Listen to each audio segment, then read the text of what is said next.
2022 बस आने ही वाला है। आप सभी 2022 के स्वागत की तैयारी में जुटे हैं, लेकिन उत्साह और उमंग के साथ ही ये समय सचेत रहने का भी है। आज दुनिया के कई देशों में कोरोना के नए वेरिएंट ओमिक्रॉन की वजह से संक्रमण बढ़ रहा है। भारत में भी कई लोगों के ओमिक्रॉन से संक्रमित होने का पता चला है। मैं आप सभी से आग्रह करूंगा कि पैनिक न करें। हां, सावधान रहें, सतर्क रहें, मास्क उसका भरपूर उपयोग करें और हाथों को थोड़ी थोड़ी देर पर धुलना, इन बातों को हमें भूलना नहीं है। आज जब वायरस म्यूटेट हो रहा है तो हमारी चुनौतियों का सामना करने की ताकत और आत्मविश्वास भी मल्टीप्लाई हो रहा है। हमारी इनोवेटिव स्पिरिट भी बढ़ रही है। आज देश के पास 18 लाख आइसोलेशन बेड्स हैं, 5 लाख ऑक्सीजन सपोर्टेड बेड्स हैं, 1,40,000 आईसीयू बेड्स हैं। आईसीयू और नॉन आईसीयू बेड्स को मिला दें तो 90,000 बेड्स विशेष तौर पर बच्चों के लिए भी हैं। आज देश में 3,000 से ज्यादा पीएसए ऑक्सीजन प्लांट्स काम कर रहे हैं।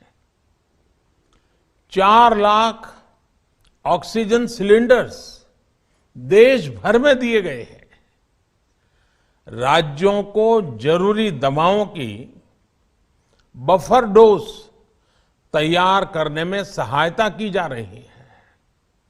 उन्हें पर्याप्त टेस्टिंग किट्स भी मुहैया कराई जा रही है। साथियों, कोरोना वैश्विक महामारी से लड़ाई का अब तक का अनुभव यही बताता है कि व्यक्तिगत स्तर पर सभी दिशा निर्देशों का पालन कोरोना से मुकाबले का बहुत बड़ा हथियार है। और दूसरा हथियार है वैक्सीनेशन। हमारे देश ने भी इस बीमारी की गंभीरता को समझते हुए बहुत पहले वैक्सीन निर्माण पर मिशन मोड में काम करना शुरू कर दिया था। वैक्सीन पर रिसर्च के साथ साथ ही approval processes, supply chain, distribution, training, IT support system, certification पर भी हमने निरंतर काम किया। इन तैयारियों का ही नतीजा था कि भारत ने इस साल 16 जनवरी से अपने नागरिकों को वैक्सीन देना शुरू कर दिया था। ये देश के सभी नागरिकों का सामूहिक प्रयास और सामूहिक इच्छा शक्ति है कि आज भारत 141 करोड़ वैक्सीन डोज के अभूतपूर्व और बहुत मुश्किल लक्ष्य को पार कर चुका है। आज भारत की वयस्क जनसंख्या में से 61% से ज्यादा जनसंख्या को वैक्सीन की दोनों डोज लग चुकी है।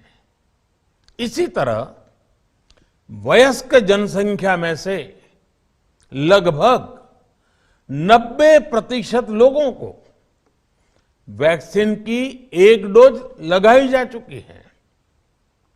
आज हर भारतवासी इस बात पर गर्व करेगा कि हमने दुनिया का सबसे बड़ा, सबसे विस्तारित और कठिन भौगोलिक स्थितियों के बीच इतना सुरक्षित वैक्सीनेशन अभियान चलाया। कई राज्य और विशेष तौर से टूरिज्म की दृष्टि से महत्वपूर्ण राज्य जैसे गोवा, उत्तराखंड, हिमाचल जैसे राज्यों ने 100% सिंगल डोज वैक्सीनेशन का लक्ष्य हासिल कर लिया है। आज देश के दूर सुदूर गांवों में जब 100% वैक्सीनेशन की खबरें आती हैं तो मन को संतोष होता है। यह प्रमाण है हमारे हेल्थ सिस्टम की मजबूती का, हमारी टीम डिलीवरी का, हमारे हेल्थ केयर वर्कर्स के डेडिकेशन और कमिटमेंट का, और देश के सामान्य मानवी के अनुशासन और विज्ञान में उनके विश्वास का। हमारे देश में जल्दी ही नेजल वैक्सीन और दुनिया की पहली डीएनए वैक्सीन भी शुरू होगी। साथियों, कोरोना के खिलाफ भारत की लड़ाई शुरू से ही वैज्ञानिक सिद्धांतों, वैज्ञानिक परामर्श और वैज्ञानिक पद्धति पर आधारित रही है।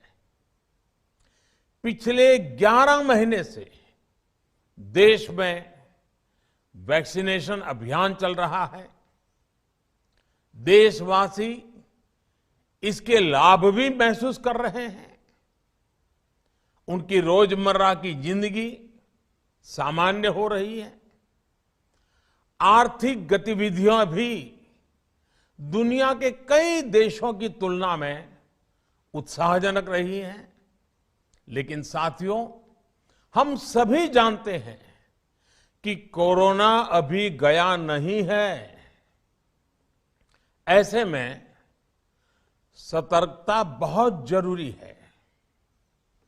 देश को सुरक्षित रखने के लिए, देशवासियों को सुरक्षित रखने के लिए हमने निरंतर काम किया है। जब वैक्सीनेशन शुरू हुआ तो उसमें भी वैज्ञानिक सुझावों के आधार पर ही ये तय किया गया कि पहली डोज किसे देना शुरू किया जाए, पहली और दूसरी डोज में कितना अंतराल हो, स्वस्थ लोगों को कब वैक्सीन लगे, जिन्हें कोरोना हो चुका है उन्हें कब वैक्सीन लगे, और जो कोमॉर्बिडिटी से ग्रस्त हैं उन्हें कब वैक्सीन लगे। ऐसे निर्णय लगातार किए गए और ये परिस्थितियों को संभालने में काफी मददगार भी साबित हुए हैं। भारत ने अपनी स्थिति परिस्थिति के अनुसार भारत के वैज्ञानिकों के सुझाव पर ही अपने निर्णय लिए हैं। वर्तमान में ओमिक्रॉन की चर्चा जोरों पर चल रही है। विश्व में इसके अनुभव भी अलग अलग है, अनुमान भी अलग अलग है। भारत के वैज्ञानिक भी इस पर पूरी बारीकी से नजर रखे हुए हैं, इस पर काम कर रहे हैं।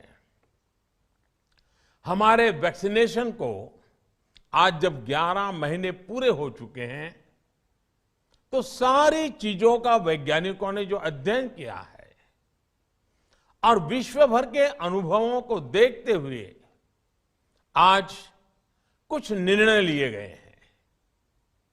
आज अटल जी का जन्मदिन भी है, क्रिसमस का त्योहार भी है, तो मुझे लगा कि इस निर्णय को आप सबके साथ साझा करना चाहिए।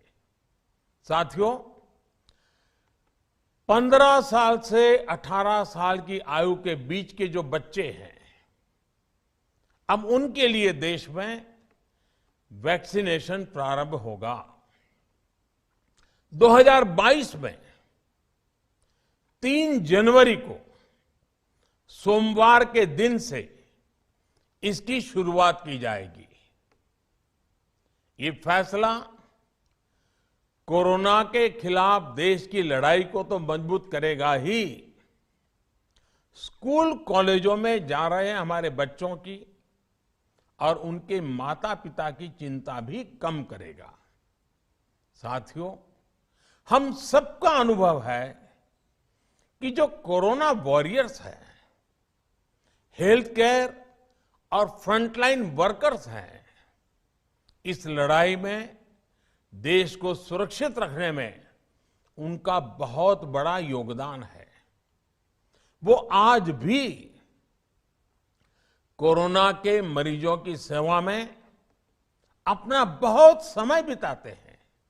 इसलिए प्रिकॉशन की दृष्टि से सरकार ने निर्णय लिया है कि हेल्थ केयर और फ्रंटलाइन वर्कर्स को वैक्सीन की प्रिकॉशन डोज भी प्रारंभ की जाए। इसकी शुरुआत 2022 में 10 जनवरी सोमवार के दिन से की जाएगी। साथियों, कोरोना वैक्सीन का अब तक का ये भी अनुभव है कि जो अधिक आयु वाले हैं और पहले से ही किसी न किसी गंभीर बीमारी से पीड़ित है, उन्हें प्रिकॉशन लेना सलाह योग्य है। इसको ध्यान में रखते हुए 60 वर्ष से ऊपर की आयु के कोमॉर्बिडिटी वाले नागरिकों को उनके डॉक्टर की सलाह पर वैक्सीन की प्रिकॉशन डोज का विकल्प उनके लिए उपलब्ध होगा। ये भी 10 जनवरी से प्रारंभ होगा। साथियों, मेरा एक आग्रह है कि अफवाह, भ्रम और डर पैदा करने के जो प्रयास चल रहे हैं, उनसे बचना चाहिए। हम सभी देशवासियों ने मिलकर अब तक दुनिया का सबसे बड़ा वैक्सीनेशन अभियान चलाया है। आने वाले समय में हमें इसको और गति देनी है और विस्तार देना है। हम सभी के प्रयास ही कोरोना के खिलाफ इस लड़ाई में देश को मजबूत करेंगे। आप सबका बहुत बहुत धन्यवाद।